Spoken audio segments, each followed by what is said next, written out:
Авария с подводной лодкой произошла во время погружения в северной части Атлантического океана у побережья Ньюфаундленд, в Канаде.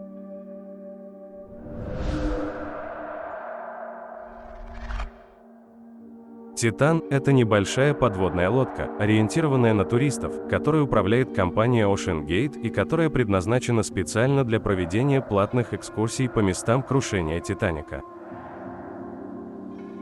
«Титан» весит 10 432 килограмма, имеет длину около 6 метров и ширину 3 метра, а его автономность составляет 96 часов работы с кислородом. Он эксплуатируется для спуска на глубину 4 километра без разрешения.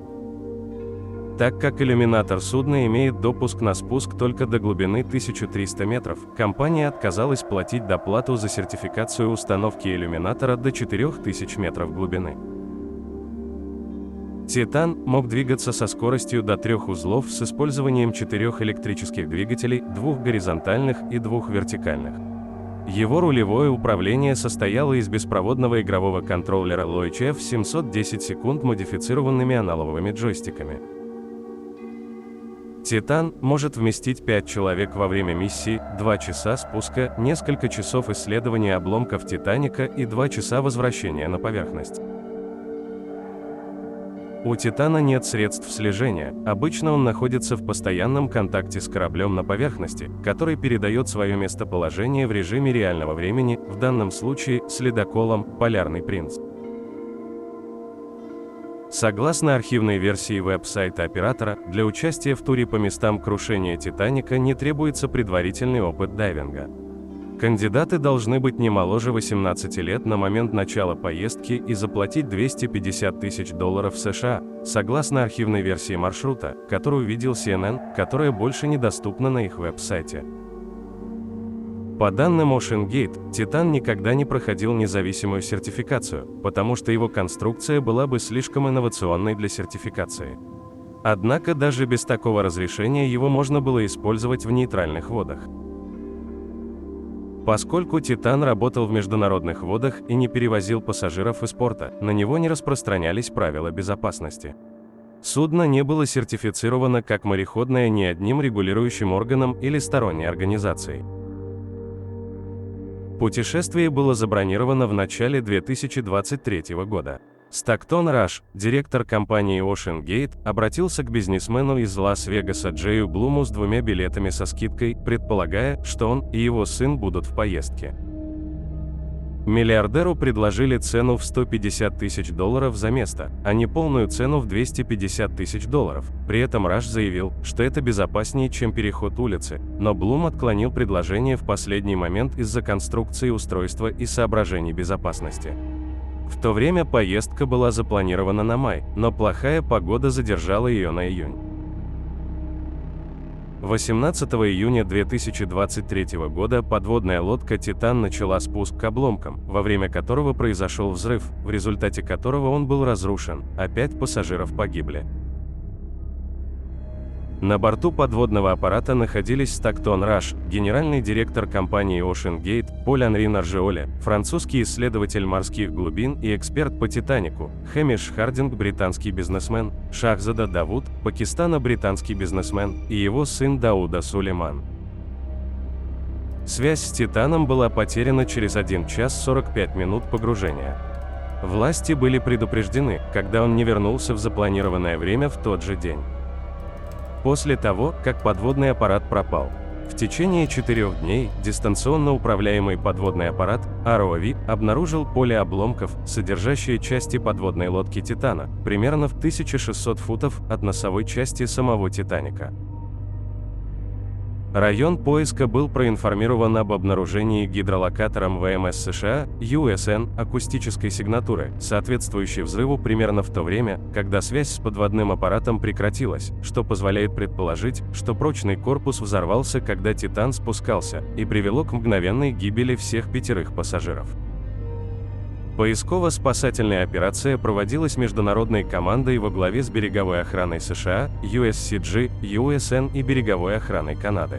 Поддержку оказали вертолеты и самолеты Королевских ВВС Канады и Национальной гвардии США, корабль Королевских ВМС Канады, а также несколько коммерческих и исследовательских судов и ROV. Многие отраслевые эксперты выразили обеспокоенность по поводу безопасности судна. Руководители OceanGate, в том числе Rush, не добивались сертификации Титана, утверждая, что чрезмерные протоколы и правила безопасности препятствуют инновациям. Внутренний конфликт в компании до взрыва Титана. Как сообщают американские СМИ The New Republic и французское агентство AFP, Дэвид Лохридж, бывший директор компании OceanGate и отвечавший в то время за безопасность всех экипажей и клиентов, был уволен после того, как выразил серьезные сомнения в безопасности субмарины. Управляющий директор OceanGate Стоктон Раш попросил Дэвида Лохриджа провести проверку качества Титана, но расследование последнего было затруднено, и ему было отказано в доступе к документам иллюминатора. По словам Лохриджа, судно не могло опускаться на такую большую глубину, поскольку иллюминатор был рассчитан только на погружение максимум на 1300 метров, тогда как судно должно было опускаться на 4000 метров. Тем не менее, по его словам, компания отказалась от проведения определенных неразрушающих испытаний, которые имеют решающее значение для обеспечения способности подводного аппарата противостоять ударам. Давление, которое достигает 400-кратного атмосферного давления на этой глубине, то есть около 400 баров. Вскоре после этого он был уволен за нарушение пункта о конфиденциальности. Через 2 месяца Общество морских технологий, объединяющее нескольких экспертов в этой области, направило в компанию письмо, в котором выразило озабоченность экспериментальным подходом OceanGate. BBC сообщает, что в переписке 2018 года между боссом OceanGate Стоктоном Рашем и специалистом по глубоководным исследованиям Робом Маккалумом последний предупредил: «Я думаю, что вы потенциально ставите себя и своих клиентов в опасную динамику». Сообщается, что на это предупреждение Стоктон Раш ответил: «Мы слишком часто слышим необоснованную критику по поводу того, что вы собираетесь кого-то убить». Репортер CBS, участвовавший в экспедиции, должен был подписать отказ от ответственности, в котором говорилось, это экспериментальное судно не было одобрено или сертифицировано каким-либо регулирующим органом и может привести к телесным повреждениям, эмоциональным травмам или смерти. Во время своей экспедиции 2022 года OceanGate сообщил, что у Титана возникла проблема с аккумулятором во время первого погружения, и его пришлось вручную прикреплять к подъемной платформе, что привело к повреждению его внешних компонентов и привело к отмене последующих миссий. Американский сценарист Майк Рейсос, который трижды погружался с OceanGate, в том числе один раз в 2022 году на борту пропавшего подводного аппарата, сказал: «Мы почти всегда теряем связь и оказываемся во власти стихий и тому подобного». Он также добавляет, что все прекрасно осознают связанные с этим опасности, вы должны подписать отказ от прав перед посадкой, а смерть упоминается 3 раза на первой странице. Это не отпуск тренера, все может пойти не так. Дэвид Пок, репортер CBS, который путешествовал на Титане в прошлом году, рассказал BBC о проблемах, с которыми, вероятно, столкнутся экипаж подводного и наземного экипажа, заявив, что в настоящее время нет никакой возможности связаться с кораблем, потому что ни GPS, ни радио не работает под водой. Он также заявил, что подводный аппарат управлялся только текстовыми сообщениями с надводного корабля. Более того, у него нет аварийного маяка, позволяющего его обнаружить. Многочисленные средства ВВС США и береговой охраны США были задействованы для поиска подводного аппарата и последующего извлечения останков жертв. 23 июня 2023 года анализ Washington Post, проведенный Марком Канцианом, экспертом по оборонному бюджету, оценил затраты только на операции береговой охраны США примерно в $1,2 миллиона США из денег налогоплательщиков. По состоянию на 23 июня 2023 года с дополнительными операциями по возмещению обломки подводного аппарата не включены. Развертывание одного самолета Lockheed CP-140 Aurora и 341 гидроакустический буй обошлось канадским налогоплательщикам как минимум в $3 миллиона канадских долларов, и общий вклад Канады, вероятно, будет намного выше, если подсчитать все расходы.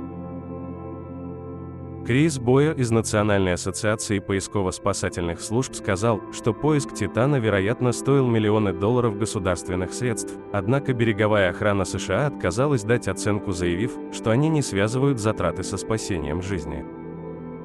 Инцидент возобновил прошлые дебаты о том, должны ли налогоплательщики нести расходы на поисково-спасательные операции с участием богатых людей, вовлеченных в рискованные приключения, такие как инциденты с участием Стива Фассета и Ричарда Брэнсона. Расследование в Соединенных Штатах ведет береговая охрана при поддержке Национального совета по безопасности на транспорте. Береговая охрана берет на себя ведущую роль, поскольку объявила инцидент крупной морской катастрофой. 28 июня металлические обломки «Титана» были выгружены с судна Horizon Arctic береговой охраной США в Сент-Джонсе.